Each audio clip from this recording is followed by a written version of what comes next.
All right, sections 5.5 and 5.6, they're both pretty small sections, so we decided to lump them together into one lesson. They have similar ideas. So first theorem says, if two sides of a triangle are not congruent, then the larger angle is always opposite the larger side. So I've talked about this in the past, it's just never been officially presented as the theorem. But when you look at a triangle, for instance this triangle to the right, X right here is the largest angle. That's the biggest one, it's obtuse. And once you identify the biggest angle, the side across from it, which in this case would be WY, has to be the longest side. So the longest side is always across from the longest angle, and conversely, the smallest angle is always across from the smallest side. And that makes sense, because if I have a really tiny angle, a really small angle, this angle here is super small. The side across from it is also going to be very small. You know, where if you have an angle that takes off and it's really fat, something like that, you know, this angle is really large. Well, the side to trap that angle is also going to be really large. And then it's also true that if you know the side lengths, you can figure out the order of the angles and who's smallest, who's biggest. Now, we can't really identify exactly what their size is. We need trigonometry to do that, but we can at least tell who's larger or who's smaller. So let's look at a couple examples here. And it says number 5, but really we'll treat this as number 1. It says write the angles in order from smallest to largest. So we have 3 angles. We have S, T, and V. We got to put them in order from small to large. Well, when I look on this thing, the smallest side is ST because it's 24. So when I go across from that, it looks like angle V is going to be the smallest angle. Now the largest side, which is side SV, should be across from the largest angle. So T is going to be the biggest, which that would make S right in the middle, because S is 27, and so S is the middle. So I can put these angles in order from small to large based on the side that they're across from. And then number 6, or really our number 2, write the sides in order from short to long. Well, if I want to know the order of the sides, I look at the angles. So when I find the smallest side, should be across from the smallest angle. So the smallest side is JK, and the medium side is across from the medium angle, so that would be HK. And then the largest angle should be across from the largest side, which is HJ. So you should be very quickly and easily figure out the order of the angles or the sides if you're given one or the other. So nothing too big there. The next theorem is called the triangle inequality theorem, and this one's pretty important because it tells me the possibilities for sides of a triangle and whether some triangles are impossible or whether they are possible. And it's called the triangle inequality theorem. And basically the theorem says that the sum, when you add up any two sides of a triangle, it has to be greater than the third side. And so the picture over at the right here has letters, and it basically says that any two sides, when you add them up, has to be greater than the third side. Now they do it with all 3. Really, in practice, you just have to add the 2 smallest. So when you add the small plus the medium, it's always got to be greater than the large side. All right, and it cannot be equal. So it's not allowed, it cannot be equal to. All right, so when I look at number 7 here, it says sides of length of 3, 5, and 8. Would that be possible? Well, this would not be possible, because if I were to give you 3 boards, and let's say one board is 3 feet, one is 5 feet, one is 8 feet, and I said, okay, nail these together and make a triangle, you couldn't do it, because when you put the 8-foot board down on the bottom, and then you nailed the 3-foot board to it, and then you nailed a 5-foot board to it, that wouldn't make a triangle, because those boards would actually collapse and they wouldn't meet together until they actually fell right down, and they would look something like this. You would have 8 and the 3 you know, your 3-foot board would probably come to maybe right about here, and then your 5-foot board, and they wouldn't touch until they were collapsed on the ground. So this would be no. Now that's just a drawing of it. If you really want to prove it, you just say 3 plus 5 and compare that to 8. Well, they're equal, which that means no. It has to be greater than. The two smaller sides have to be greater than. So when I look at this next picture, if I put 21 on the bottom, and then I had an 11 piece, and I had a 15 piece, they are going to touch each other before they fall to the ground because they overlap each other. They're actually add up to 26. So 11 plus 15 equals, or is 26, which when I compare that to 21, I shouldn't have wrote that initial equals in there. When I compare them, 26 is larger than 21. So that would be yes. This triangle is definitely possible. Now I'm going to add in another problem off of this that isn't in the notes, but I think should be in the notes. So I'm going to kind of scroll down here and give a little bit of space. But what if I said that you have the sides of a triangle are 4, 9, and I don't know. What is the possible range of values for the third side? What are my possibilities? Well, there's two scenarios. You know, the two extreme cases is either this piece right here may be the largest, this missing piece could be the largest side, or this missing piece could be the smaller side. So I'm going to kind of look at two cases here. I'm going to look at when it's the largest side, and then I'm going to look at, well, what happens if it's the smallest side? And that should take care of the two extremes. So let's just call this unknown thing X, side X. So when I draw my picture, I'm going to put the largest side down here at the bottom. That's X.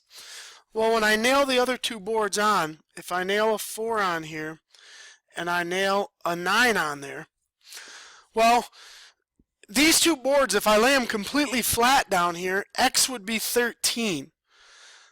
But I can't be 13 because then I won't have a triangle. My triangle will be flat. So X needs to be smaller. X needs to be less than 13. That way, you know, for instance, if X was 12, then my 4 and my 9 are going to hit each other before they go all the way down to the bottom. So that's one part of it. X we know has to be smaller than 13 because if it's bigger than 13, my two bottom numbers, my 4 plus 9, they won't be greater. So I know I have to be less than 13. Well, now let's look at the smallest scenario where 9 is the biggest piece and 4 is the other piece. Well, what would this piece be? Well, if they were going to be flat, which would not be a triangle, it would be 5. So my X has to be larger than 5. Okay? Because that would fulfill the theorem up above that says the two small sides, 4 plus 5, is 9. Well, this wouldn't work. This would be equal to. But as long as I was, let's say, 5.1, now that's going to be greater than 9, and I'd be good to go. So X has to be greater than 5, but X has to be smaller than 13. So how I write these two together in one statement is I say our missing side, I'm going to write what's called a compound inequality. It's greater than 5, but at the same time less than 13. And this would be the final answer, how I would write those two different statements. So, moral of the story is this. When you want to find the missing value, I can add the two numbers. So for instance, I added 4 plus 9, and I got 13. And then I subtract the two numbers, 9 minus 4, and I get 5, and my answer has to be somewhere between 5 and 13, but it cannot be equal to either of them.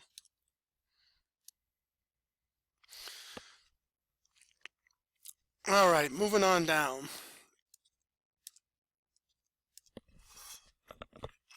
I don't knock all the stuff off my desk here. All right, the Hinge theorem. the Hinge theorem's in 5.6, and basically it's a way to compare angles and sides within two different triangles. So the earlier stuff we were doing was just comparing one triangle. Now we're comparing two. And I kind of liken this Hinge theorem to, in my mind, I think about side angle side. It's not exactly the same as side angle side, but I think about it that way. Because basically what it says, if you have two triangles where you have two sides that are congruent, okay, it's kind of obvious by how they look that these two triangles are not congruent. The one on the left over here is larger than the one on the right. But they at least have two sides that match up with each other. Well, if you look at the angles, if I look at angle K and I compare angle K to angle G, I think just by looks, I think that angle K is larger than angle G. Okay, angle K is bigger than angle G. Therefore, the side across from them, side LM, has to be larger than the side across from G, which is HJ. So I can compare two sides and tell you which side is larger based on the angle it's across from. And then basically the converse here just goes backwards, where if I know the two side lengths, I can tell you which angle has to be smaller. So it's just a way to do comparison.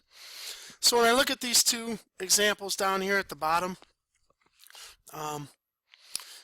first example gives me two triangles here, and it says that I need to compare TV and XY. So basically what I'm going to need to do is, in this box right here, or in this circle, I need to either say that TV is less than, TV is greater than, or it's equal to. So one of these choices here are going to go in the box. So let's see what we got going here. Well, I look for that side angle side, and it looks like I have a side and I have an angle, or I have a side and I have another side. And now I'm going to compare that included angle. I'm going to compare 81 to 88. Well, so it looks like angle S is the smaller. Angle S is smaller than angle W, because this was 81 degrees and this was 88 degrees. So since angle S is smaller, that means that the side across from S, that means TV, has to be smaller than XY. And so I kind of just used the Hinge theorem up above to do that. So I'm going to go over here to the right, and I'm going to kind of play the same game, except for this time I have side lengths. So I'm going to try to find that little side angle side relationship. So I have 22 goes with 22. 24 and 28 don't match up, but FH is equal to itself. So they're wanting me to compare the measure of angle FHE, which is right here. That's FHE. They want me to compare that angle with HFG, which H to F to G is right up here. So let's just make this easier, and let's just call this angle 1, and we'll call the purple one up here angle 2. They want to know who's bigger, angle 1 or angle 2. Well, what I'm going to do is I'm going to look across from it to the side lengths, and angle 2 is across from 28, and angle 1 is across from 24, so angle 1 has to be smaller. So angle FHE has to be less than or smaller than angle HFG. So I used the converse of the Hinge theorem. I went backwards. If I knew the side lengths, I went backwards and could compare the angles. Now I couldn't tell you how much the angles actually are, but I can tell you who's bigger than the other one. Alright, so I have two more examples down here at the bottom. Let's kind of look down at these, and these ones involve a little bit of algebra. Alright, so this first one, my sheet's a little hard to read, but it looks like it's 2x plus 4. So 2x plus 4. So I look at these two drawings, and I have my sides that I need. I have a couple sides that are congruent. So I'm comparing the angles, and I see that 51 is the bigger angle. So I know the side across from it, 18, has to be greater than the 2x plus 4. So now I got to figure out what are the possible x's I can plug in there and have that side come out to be less than 18. Otherwise, my Hinge theorem is violated. So let's solve it. We're going to subtract 4 from both sides. I get 2x is less than 14. Divide by 2, divide by 2. and I find out that x is less than 7. So as long as I pick a value less than 7 and plug it in, we'll be in good shape, and the Hinge theorem won't be violated. All right, looking over here, same idea. The included angles I'm looking at right here. And when I look across, I see 23. When I look across, I see 20. I don't know if that's a 6 or an 8, maybe 26. So it looks like this angle has to be smaller than this angle. So 3x minus 9 has to be smaller than 54. And now we got to work that out, and these are actually in degrees here. So first thing I'm going to do is I'm going to add 9 to both sides, and I'll get 3x must be less than 63, and divide both sides, and I get x is less than 21. Alright, so those are the notes for 556, and come in ready to rock and roll tomorrow and get some practice on it. See ya!